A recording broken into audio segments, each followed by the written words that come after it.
If you follow everything that we teach, doing your research, going through the 5 phases, I'm extremely confident that your product is going to sell.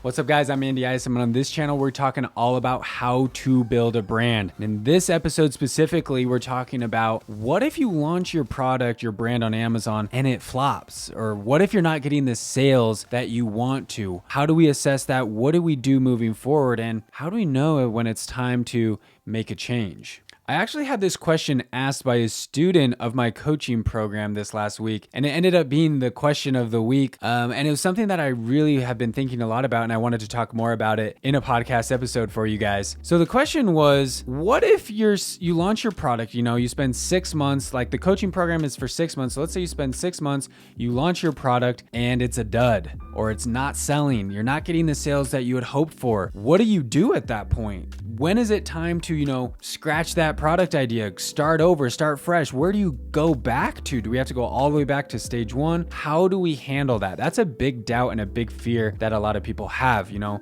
going to spend a lot of time, a lot of money launching your brand, developing your product, getting designs and getting samples and everything. There's always that risk of it not doing well. But here's the thing that I want to point out for you.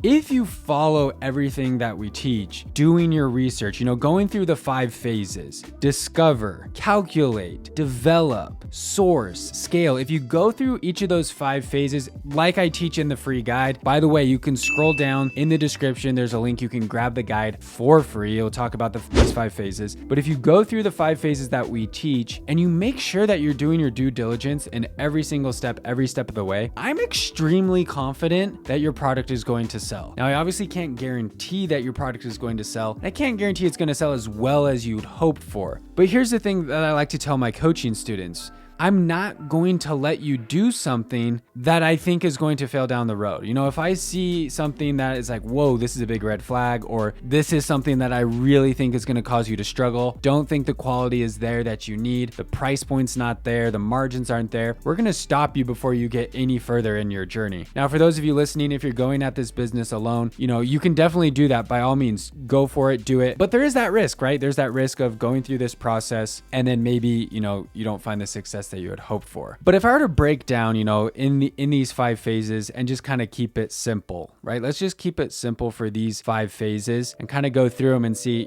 at what part of the process are we going to realize, hey, this product is not set up for success. Maybe it's time to rewind a little bit. So the first phase is the discovery phase, right? So in the discovery phase, that's when we're thinking about what is the brand that we want to build? What are the products that we could potentially sell? At that phase, everything is pretty much just brainstorming, right? The world is your oyster. You could really sell and create any brand that you want. Just imagine yourself creating an amazing brand with amazing products. You haven't made anything yet. You don't have a physical product in your hand. You haven't sold anything. So at that point, it's really not costing you anything other than your own time. Now, in the next phase, in phase 2 of calculate, this is a very, very, very important phase. During this phase, you're going to calculate your numbers. So you're going to do some pricing analysis. In the coaching program, we walk through each of this in detail, and we have some different worksheets for this that the students go through, but you'll go through the competitor pricing analysis. That's looking at the market and seeing, okay, what are other people selling my product for on Amazon or online in general? You're going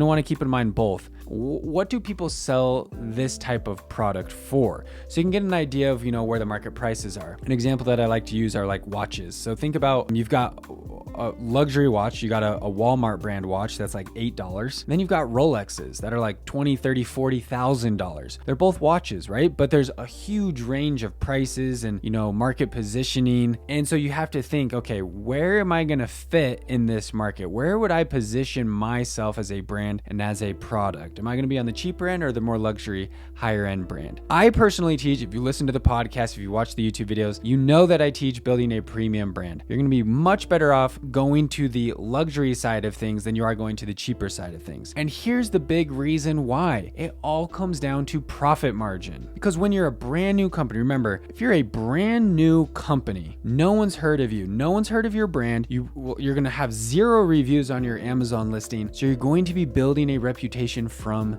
zero, from scratch. So how are you going to get your product out there into the world? Thankfully, Amazon does have tons of users, right? There's tons of people shopping on Amazon, so you can get the benefit of the organic searching. However, you're going to want to spend money on Amazon pay-per-click. It's Amazon sponsored ads. You need that as part of your launch strategy, your game plan for scaling and growing. If you have a high profit margin, you're going to have so much more room to play in Amazon pay-per-click, meaning you can afford to spend more money to get a sale and still be profitable. I talk all about this in other episodes here on the podcast, so you've probably heard me preach this over and over. But again, going back to this five-phase process, the discovery phase, you've brainstormed brand ideas, product ideas that you think that could do well in the world, right? You've looked at, done some Jungle Scout research and things. And then phase 2, you've calculated all the numbers and profit margins, and everything looks good, meaning you're sitting at a 40-50% profit margin. That's going to give you plenty of room, like I said, to play in pay-per-click. So we're still doing great so far. Now, in phase 3, in the develop phase, this is where we're going to develop our product. So we've already had an idea for what we want to sell. We know we want to sell succulents. We know we want to sell, I don't know, whatever it is, photo frames. I've talked about all sorts of random stuff on the episode.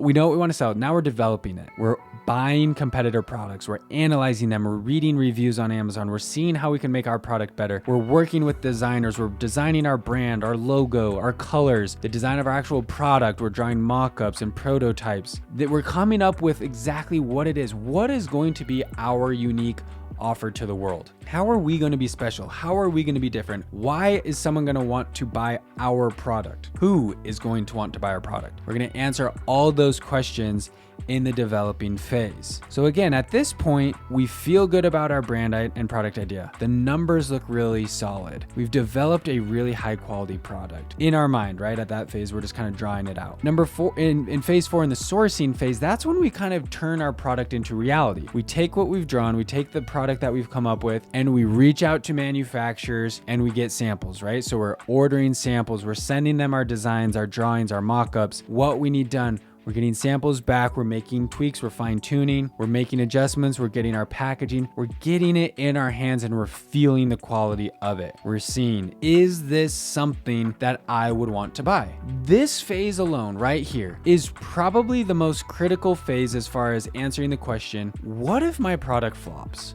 What if it's not going to sell well? What if nobody wants it? How do I know? Do I go back to phase 1? Do I start over? Does it take 6 more months again? Right here in this moment, when you get your product in your hand, you hold it and you look at it, you will know, is this something people are going to want to buy? Is this something people will buy and be happy with? Obviously, that's also going to relate to your pricing. So if you're charging $100 for blue light glasses, they better be $100 quality blue light glasses. If they're not $100 quality glasses, you're not selling them for $100. And you're going to know that. You're going to feel them in your hand. You'll be like, you know what? Would someone pay $100 for these and be happy with their purchase? And if you can't answer that confidently, you know there's an issue. So we're not even going to move forward and place a huge first order and launch the product out on Amazon. We're going to go back to the drawing board. We're going to assess, do I need to make this higher quality? Do I need to lower my price? Do I need to look at my margins? Do I need to negotiate more with suppliers? This is where we're going to make sure our product is going to be successful.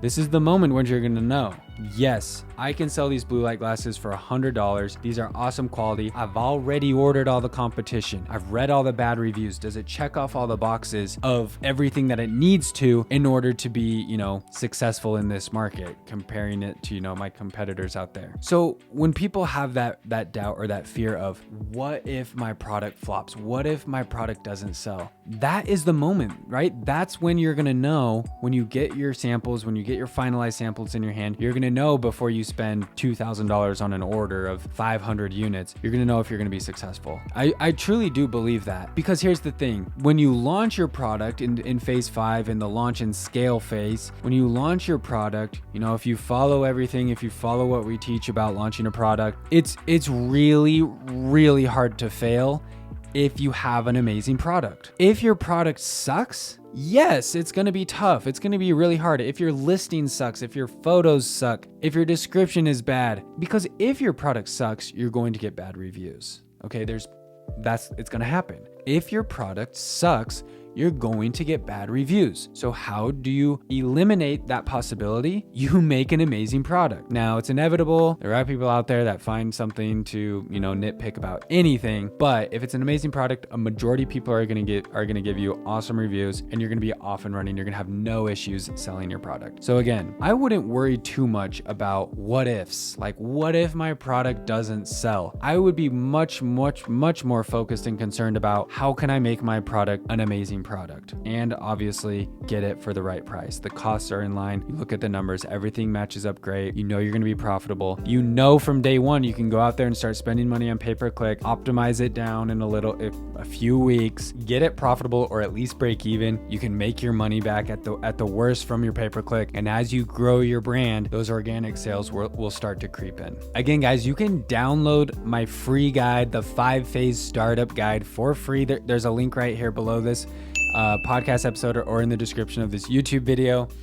And with that, you also get my free 5-day email course to help you find products to sell. This is not like, let me go find some stupid generic product to sell on Amazon and private label and slap some random brand on it. This is how to actually develop legitimate brands and legitimate products within your brand. So take advantage of that. Take advantage of the 5-day email course. I've gotten great feedback from it so far, so a lot of people are enjoying it and finding value there. I've got other links below here, guys, for all sorts of other resources for you to help you launch your brand using the power of Amazon. If you enjoyed this video and learned something new, do me a huge favor and just hit the thumbs up button for me. Share it with a friend if you want. Come back to it, reference things as you need to, guys.